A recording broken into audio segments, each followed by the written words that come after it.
இன்னைக்கு பெரும்பாலும் kidney failure உள்ளவங்க நிறைய பேர் இருக்காங்க. ஒரு சில இடத்துல வந்து கிட்னி ஃபெயிலியர் சம்பந்தமான பிரச்சனைகள் அதிகரிச்சுட்டே வருது. இந்த கிட்னி ஃபெயிலியர் வரதுக்கான காரணங்கள் நிறைய வீடியோக்கள் சொல்லிட்டோம். அது வந்தா என்னென்ன உடம்புல மாற்றங்கள் இருக்கும், என்னென்ன சைடு எஃபெக்ட் இருக்கும், உடம்புல என்னென்ன பிரச்சனைகள் ஏற்படும், பக்க விளைவுகள் ஏற்படும், சிம்டம்ஸ் என்னென்ன அப்படின்னு எல்லாம் நம்ம சொல்லியிருக்கோம். நிறைய மூலிகைகளை பத்தியும் பேசியிருக்கோம். கிட்னி ஃபெயிலருக்கு இந்த மூலிகைகள் துணை மருந்தா நீங்க எடுத்துக்கலாம் அப்படின்னு சொல்லிட்டு நீங்க கொடுக்குற சிகேடி அப்படின்ற அந்த கிட்னி ஃபெயிலருக்கான மருந்து மிக அற்புதமா வேலை செய்யுது. கிட்னி ஃபெயிலருக்கு இப்படிப்பட்ட ஒரு அற்புதமான மருந்து கண்டுபிடிச்சிருக்கீங்க. அது என்னென்ன மூலிகைகள் கண்டுபிடிச்சிருக்கீங்க, கிட்னி ஃபெயிலர் எப்படி பயன்படுத்தணும், என்னென்ன பத்தி முறைகள் எடுக்கணும்? நம்ம எல்லா முன்னோர்கள் சொன்னதுதான். நம்ம அதை ஜஸ்ட் ரிமைண்ட் தான் பண்ணிட்டு இருக்கோம், ஞாபகப்படுத்துறோம். அழகா சொல்லியிருக்காங்க. மூக்கரட்டையை விட அருமையான மருந்து வேற ஒண்ணு இருக்காது. ஆனா அது வேரோட சமூலமா எடுத்து பயன்படுத்தணும். இது மூக்கரட்டை வேறு, இது பூனமீசை, இது பூனமீசை.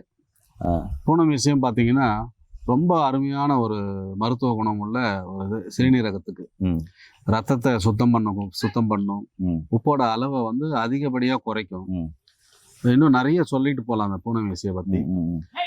இது இல்லாம கடை சரக்குகளும் நிறைய சேர்க்கிறோம். இதை வந்து பிரிக்க குடிநீர்னு சொல்லுவோம் நம்ம. பிரிக்க குடிநீர் அது கூட வந்து நம்ம பற்பம் செந்தூரம் கலந்து மாத்திரை வடிவில உங்களுக்கு இப்ப காமிக்கும் போது சூரணமா காமிப்போம். ஆனா இது மாத்திரை வடிவில கொடுப்போம்.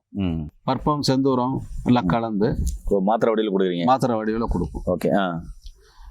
இது 2 வேளைக்கு எடுத்துக்கிட்டு வரணும். ஓகேங்கய்யா.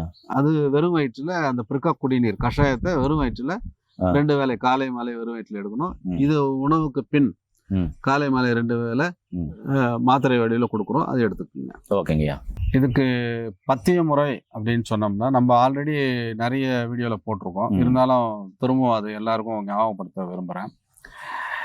உப்பு அதிகமாக இருக்குது, சிறுநீரகம் செயலிழந்திருக்கு, அதை நெஃப்ராட்டிக் டிசீஸ்னுவாங்க. அது அந்த நெஃப்ரான் மெஷ் வந்து டேமேஜ் ஆகிடுதுன்னா அந்த சுத்திகரிப்பு நடக்காது. அதனால் பார்த்தீங்கன்னா ரத்தத்தில் உப்போட அளவு அதிகமாகிடும். நம்ம சிகேடி இந்த சூரணம் பற்பு செந்தூரம் இருக்குது பாருங்கள், அது வந்து அந்த வலையை திரும்பவும் கொண்டு வரும். இயற்கையில் அது மாதிரி வாய்ப்பு இல்லை. பட் சித்தர்களுடைய முறைப்படி நம்ம செய்கிறதுனால இந்த பற்பு செந்தூரம்லாம் ஆட் பண்ணுறதுனால திரும்ப ஃபார்ம் ஆகும். அப்படி ஆக ஆரம்பிக்கணும்னா கூட வந்து உணவு முறையிலே நம்ம கொஞ்சம் கோஆப்ரேட் பண்ணணும். என்ன அப்படின்னா எந்த உணவும் பச்சை நிறம் இல்லாமல் எடுக்கணும். காய்கறியோ பழமோ, இப்போ உதாரணத்துக்கு ஒரு சொரக்காய் ஜூஸ் சாப்பிட்றாங்க உப்பை குறைக்கணும் அப்படின்ட்டு, அந்த சொரக்காயில் மேலே இருக்கிற அந்த பச்சை நிறமி அதை வந்து பீலர் போட்டு அதை சீவி, கத்தி வச்சோ பீலர் போட்டோ சீவி சுரண்டி அந்த பச்சையெல்லாம் ரிமூவ் பண்ணிவிட்டு நீக்கிட்டு அதை எடுத்துக்கணும். கீரை வகைகளை சுத்தமாக அவாய்ட் பண்ணணும். ஏன்னா பச்சை இல்லாமல் கீரை கிடையாது. ஆனால் அதையே காய வச்சு சூரணமாக்கி பழுப்பு நிறமாக எடுத்தாங்கன்னா அது இஷ்யூ இல்லை. அந்த பச்சை வர்ணம் தான். இப்போ ஒரு முருங்கைக்காய் சேர்க்கணும் அப்படின்னா அதை வந்து மேலே இருக்கிற தோலெல்லாம் சீவிட்டு சேர்க்கலாம். உதாரணத்துக்காக சொல்கிறேன். எதெல்லாம் உங்களால் தோலை சீவிட்டு காய்கறிகளில் அந்த பச்சை நிறத்தை எடுக்க முடியுமோ இது ஒரு டிப்ஸு, உபாயம். குயிக்காக குறையும் உப்பு. இப்போ நம்ம போன வாரம் நம்ம பதிவில் போட்டோம் பாருங்கள், அவருக்கு 14லேருந்து 8க்கு வந்திருக்கு. ஆமாம், 14 இருந்துச்சு ஃபஸ்ட்டு, 8க்கு வந்து பிஃபோர் ஆஃப்டர் ரிப்போர்ட்டோட நம்ம போட்டோம். 25 நாள்லேயே வந்திருக்கு மொதல் டோஸ்லேயே. இப்போ அடுத்து போகும்போது கொஞ்சம் குறைய ஆரம்பிக்கும். இதில் என்ன விஷயம்னா அவர் டயாலிசிஸே பண்ணல இது வரைக்கும். அதுதான் விஷயம். 5-6 வந்தாலே டயாலிசிஸ் போயிடும். ஆனால் 14 இருந்தும் அவருக்கு டயாலிசிஸ் பண்ணல. அந்த அளவுக்கு தைரியமாக கோஆப்ரேட் பண்ணாங்க. அதனால தான் நம்மளும் சாதிக்க முடிஞ்சது. உணவு முறை ரொம்ப முக்கியம். பிஸ்கட்டு, டீ, காஃபி இதெல்லாம் விட்டுறணும். மாற்று பொருளாக வேறு ஏதாச்சும் எடுத்துக்கோங்க, உடலுக்கு ஒத்துக்கக்கூடியதா. பிஸ்கட், டீ, காஃபி, நான்வெஜ்ஜு சுத்தமாக விட்டுடணும், எதுவும் எடுக்கக்கூடாது. மாதிரி டைம் மேனேஜ்மெண்ட், பசிக்குதா ஈஸியாக சீரணிக்கக்கூடிய அளவுக்கு, செரிமானம் ஆகக்கூடிய அளவுக்கு எடுத்துக்குங்க. என்ன நண்பர்களே, உங்களுக்கு தெரிஞ்சவங்க யாருக்குன்னா சிகேடி பேஷண்ட்டாக இருக்காங்களா, அதாவது கிட்னி ஃபெயிலியரில் இருக்காங்களா, டயாலிசிஸ் பண்ணுறாங்களா, நீங்கள் டயாலிசிஸ் பண்ணுங்கள். டாக்டர் கொடுக்குற மருந்து மாத்திரைகள் எடுத்துக்கோங்க, மருத்துவர் கொடுக்குற மருந்து மாத்திரை எடுத்துக்கோங்க, இல்லை வைத்தியர்கள் கொடுக்குற மருந்து மாத்திரை எடுத்துக்கோங்க. சித்தா ஆயுர்வேதில் அனைத்து மருந்துகளும் நீங்கள் எடுத்துக்கோங்க. அதெல்லாம் கடைப்பிடிங்க. அதே சமயத்தில் கீழே போட்ட நம்பர் கால் பண்ணுங்கள்.